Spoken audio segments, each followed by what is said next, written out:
Liniment, your faithful friend when muscles ache and pain, presents Gangbusters.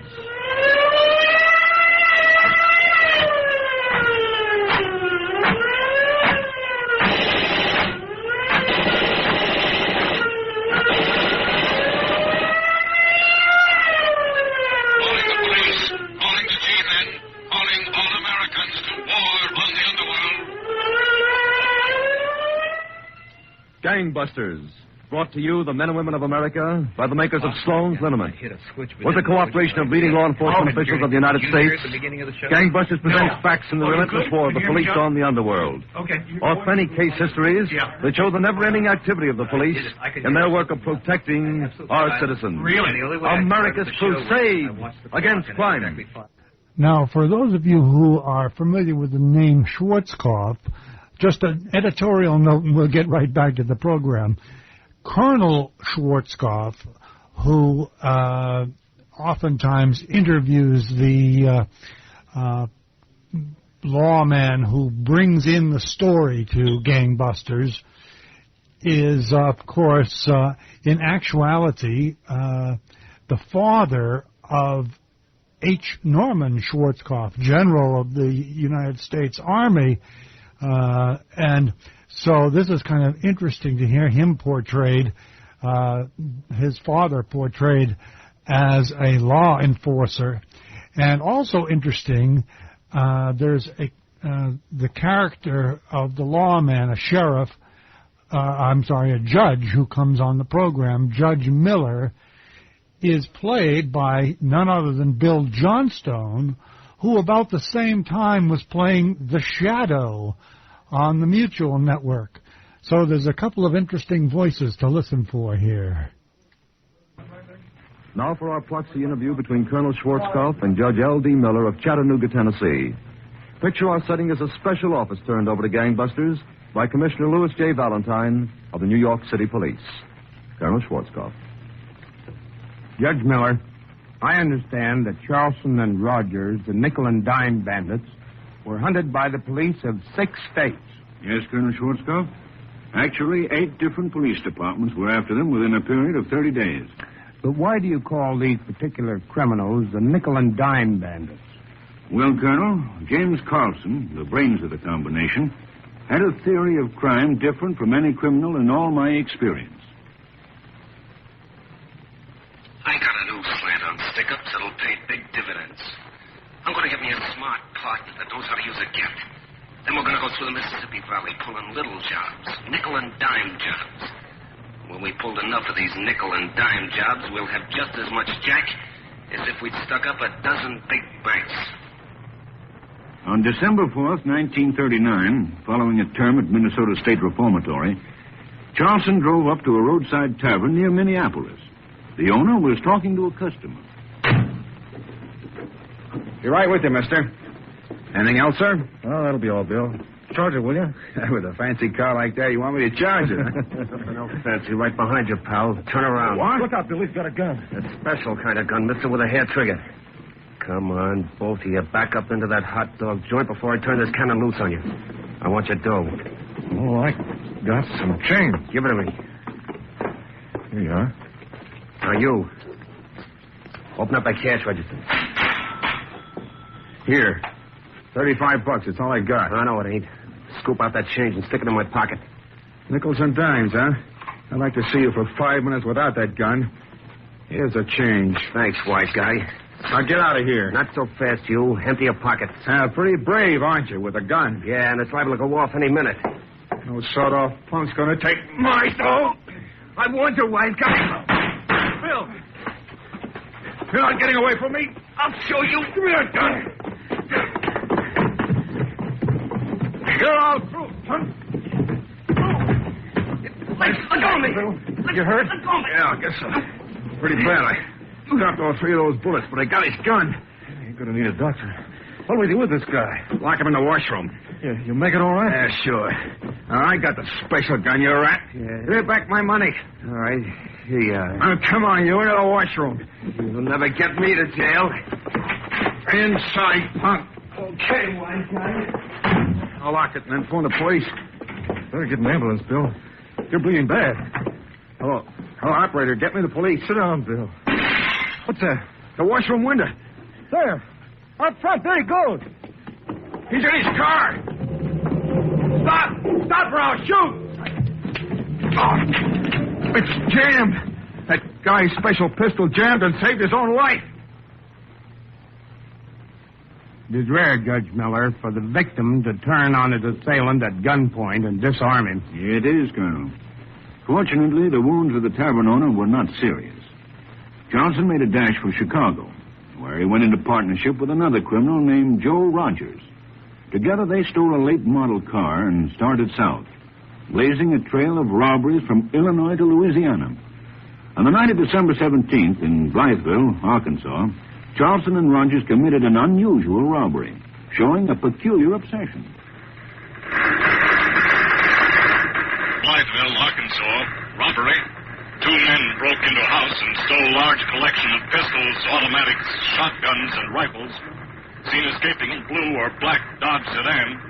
Notify all gun dealers to be on lookout for unusual weapons of foreign make.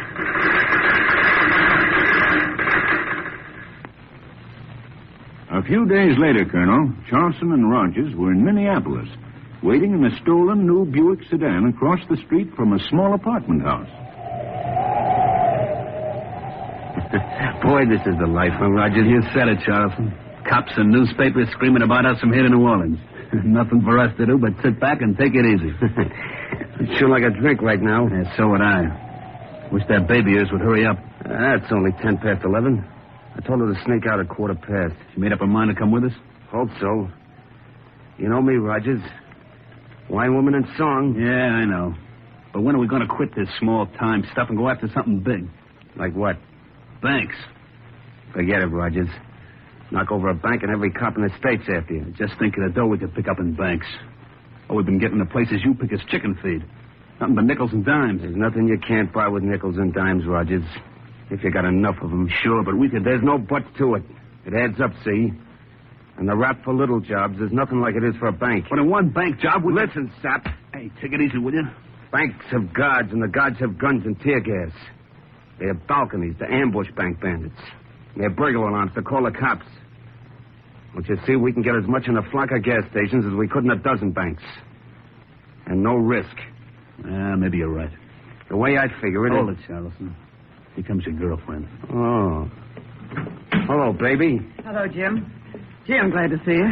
You and me both. Get in the car. Okay. It's my pal, Joe Rogers. Oh, pleased to meet you. How are you? Oh, what's up? Where are we going? We're going south, kid. How'd you like to go with us? South? Oh, gee, I'd love to, but what about my folks? Send them a postcard. Yeah. Just say, having a wonderful time. I wish you were here. Hey, what are you guys going to do? We got special ideas. Swell clothes, good liquor, and plenty to keep us busy. What do you say? I say, what are we waiting for? Baby, you're going to be perfect. Let's go, Rogers. Where to? Back to New Orleans, where it's nice and warm. But we're going to make some stops on the way. And where we stop, nobody's ever going to forget us. This will be a joyride to remember.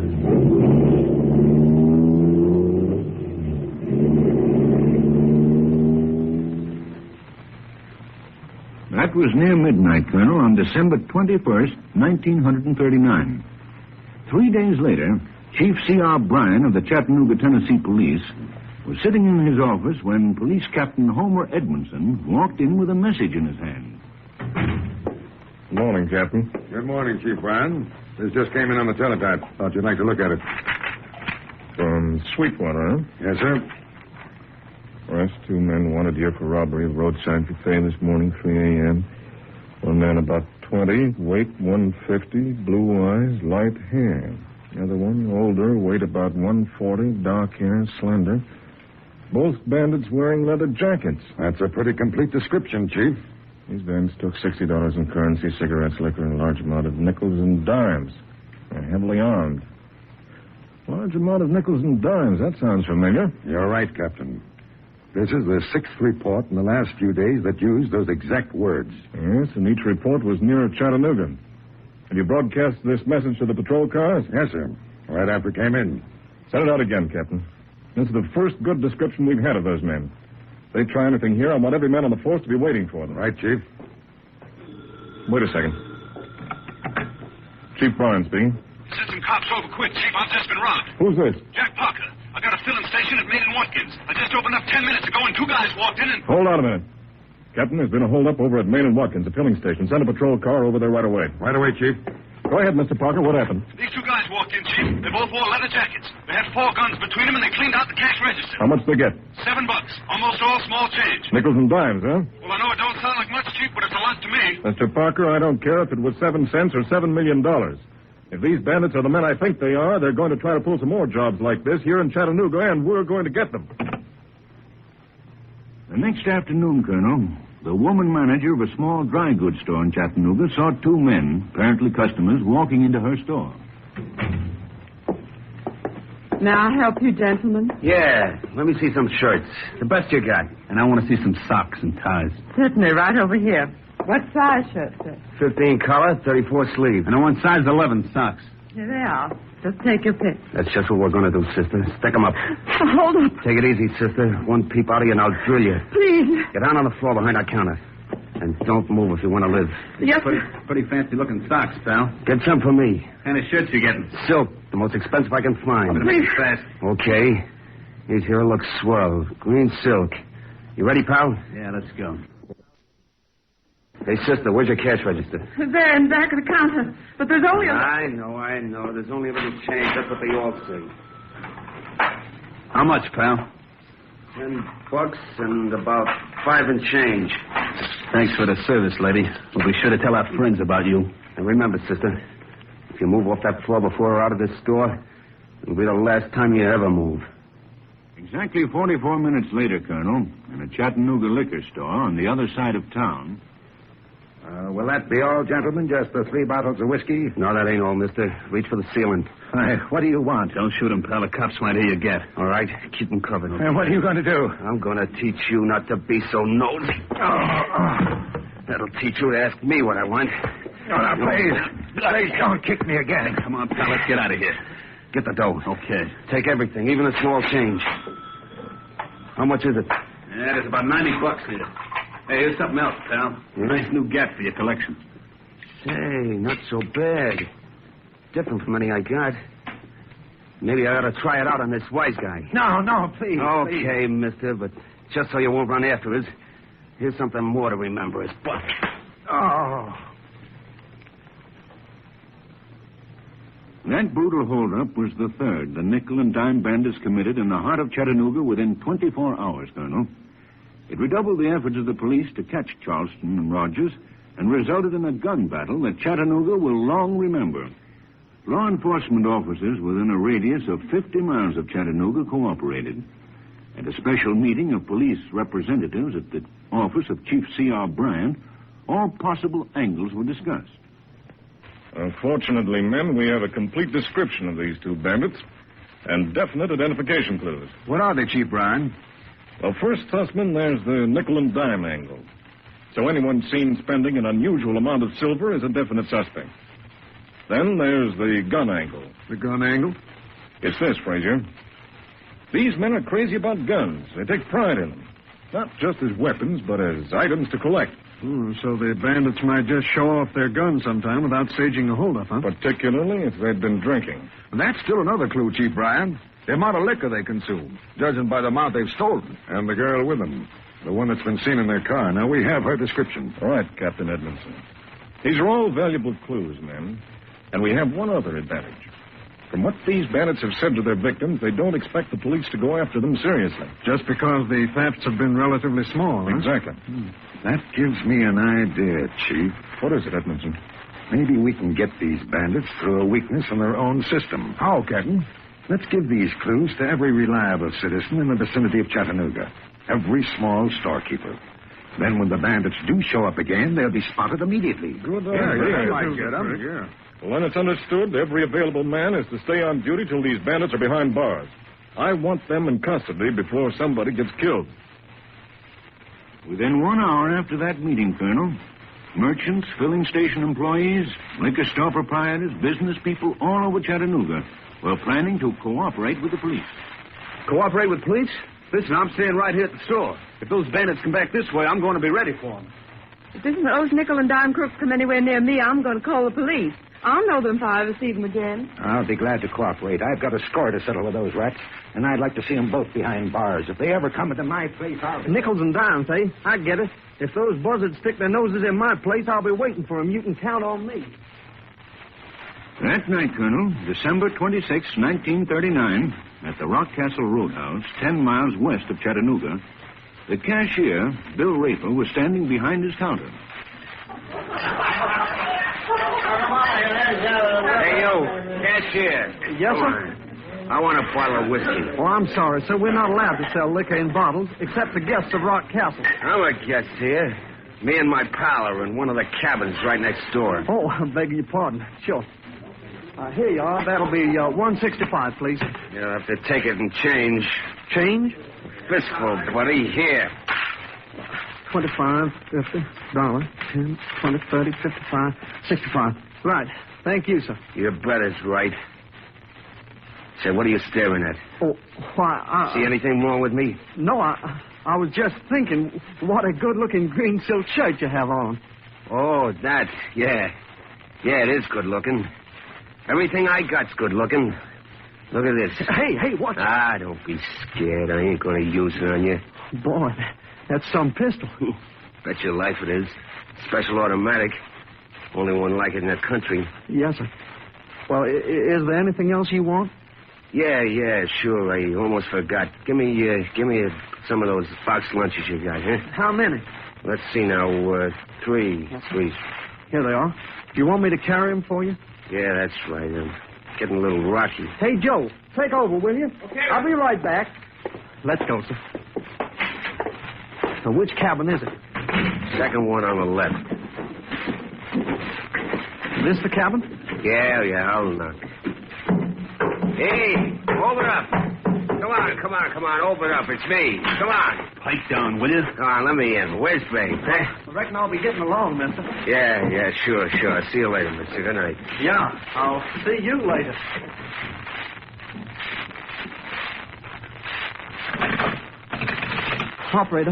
Operator, get me the police.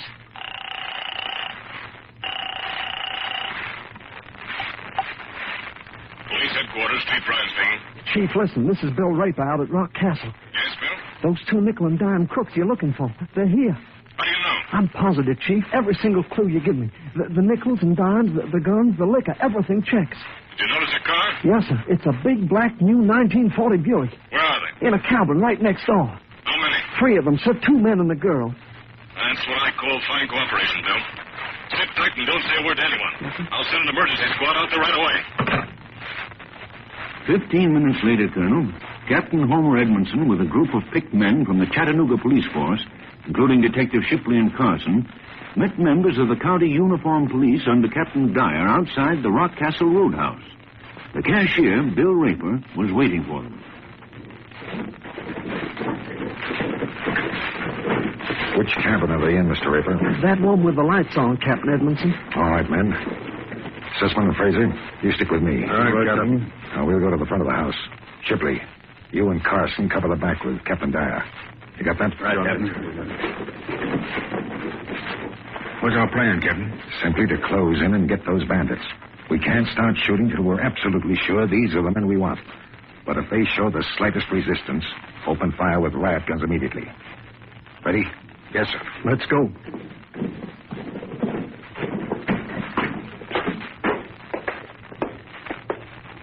Watch it. They turned out the lights. Better stand back. I'll knock.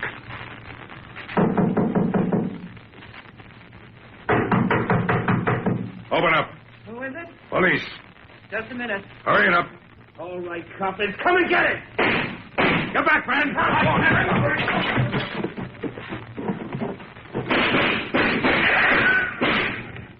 Captain, just listen to those bullets bounce. All right, men, open up with your riot guns. Right, Captain.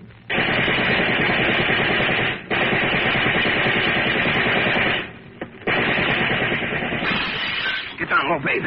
Those cops are using riot guns. We'll fix them, Jimmy. I'll load your pistols. Roger. Yeah? Cover the back door. I'll cover the front. Okay, Charleston. Come on, coppers. Try and take it. You'd better give up in there. You're surrounded. We'll give up hot lead.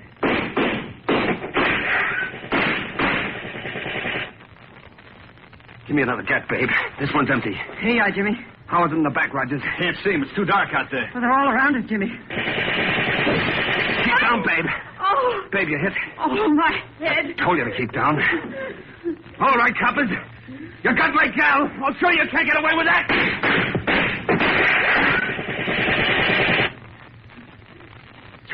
Charleston, there's a copper creeping up in the back. You cover the front, Rogers. I'll get that cop. He's coming right up to the back door. What are you going to do, Jimmy? Shut up, babe. I'm running this show. Open your hands, all three of you. I'm waiting for you, cop. Jimmy, you killed him. I'll say I killed him. I got his gun, too. Jimmy, they got Rogers. Lie down on the floor, babe. I'll get him for that. All right, coppers. I got one of you. Who's next?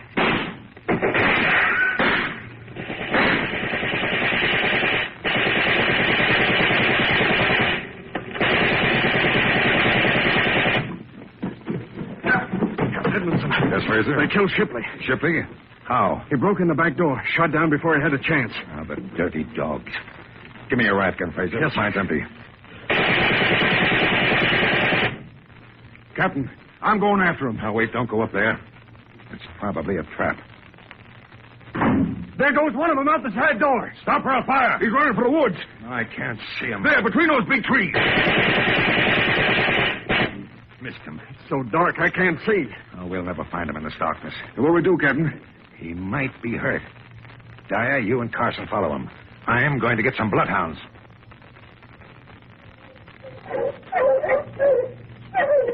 What's the matter with the dogs, Captain? Why are they stopping? Too dark for them? I'm afraid they lost the trail, Fraser. What, after we've followed that bandit for almost 8 miles? It's all right, Sussman. Those bloodhounds have told me just what I want to know. That'll get you, Captain. For the last 2 miles, the bandits' trail has followed right along these railroad tracks. That's right. But now we've lost it. I can't see what that We're is. headed toward Chattanooga, not away from it. Doesn't that mean anything to you men? You mean you thought maybe the bandit would jump a freight away from Chattanooga? No, Sussman. I thought he'd head for Chattanooga, but I couldn't be sure. Now I know he's gone back to the city, where we can lay our hands on him. With one of the nickel and dime bandits, Joe Rogers, dead, Colonel, and the bandit's girlfriend in a prison hospital, the Chattanooga police combed the city for the remaining bandit, now definitely identified as James Charleston. Later that night, after visiting hundreds of rooming houses, 2 police officers, Patrolman Fraser and Sussman, climbed the stairs of a cheap rooming house an hour after midnight. What number did the landlady say, Fraser? Room 6. Yeah. It's room number 6, right up there at the head of the stairs. Yeah. Landlady said her new boarder arrived an hour ago. Have your gun ready? Bet I will, Sussman. Turn on your flashlight. I'll try the door. Right.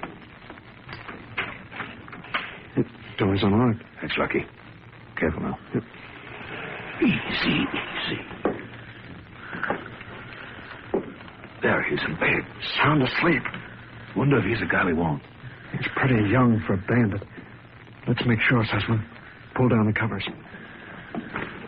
A pistol there in his right hand. And another one next to him. He's starting to wake up. Grab him. I'm with you. Look on that. I didn't do nothing. I got him, Fraser. Put the braces on him. Charleston, you're all through. You cops are crazy. I'm not the guy you want. No. You're all right, Fraser. Let's see those 2 guns. That don't prove nothing, copper. I didn't kill nobody. I like guns, see? I collect them. Yeah? Well, this is one gun you never should have collected, Charleston. It's the gun you took from Detective Shipley after you killed him. And it's the last gun you're ever going to collect. And so, Colonel Schwarzkopf, through splendid police work and excellent citizen cooperation, the criminal activities of James Charleston came to an abrupt end. Placed on trial in my court for robbery and murder on February 27th, 1940, he was quickly found guilty. I sentenced him to life imprisonment in the Tennessee State Penitentiary. He's there at this very moment. And what happened to the girl who was with Charleston and Rogers, Judge Miller? For months, she hovered between life and death, with a bullet touching her brain. The doctor said her mental faculties would be impaired indefinitely, and under the circumstances, she was freed in the custody of her parents. Thank you, Judge Miller, for a fine case. I'm particularly pleased with the way you brought out the great value of public cooperation with the authorities. When the police thus frankly solicit help from our law-abiding citizens, and those citizens promptly and comprehensively cooperate, no criminal can escape. Every time the police and the people work together, the end is inevitable. Crime does not pay. And now, the clues. Special bulletin, all citizens. Watch for murderer 24, 5 feet 5 inches, 135 pounds. Dark brown hair slicked back, brown eyes. This man with tall, sandy-haired companion having wrinkled face, wanted for brutal murder several days ago, refrigeration engineer near San Antonio, Texas, may be traveling in black Ford station wagon, and may have in possession a .44 caliber Smith & Wesson revolver with cedar handle. Warning, citizens of Pennsylvania, be on lookout for man 28, 5 feet 8 inches, 160 pounds, brown hair, gray eyes, occupation farmer. This man wanted in connection with feud slaying last week, Indian Head section of Fayette County, Pennsylvania. If you have any information concerning these clues, notify your local police, the Federal Bureau of Investigation, or gangbusters at once. For Sloan's Liniment next week, the case of the missing corpse. Here reenacted for the first time, the inside factual account of one of the most fantastic cases in all criminology. Learn how a dead man faced his murderer. Sloan's Liniment brings you one of Philip H. Lord's most astounding dramatizations in America's Crusade against Crime.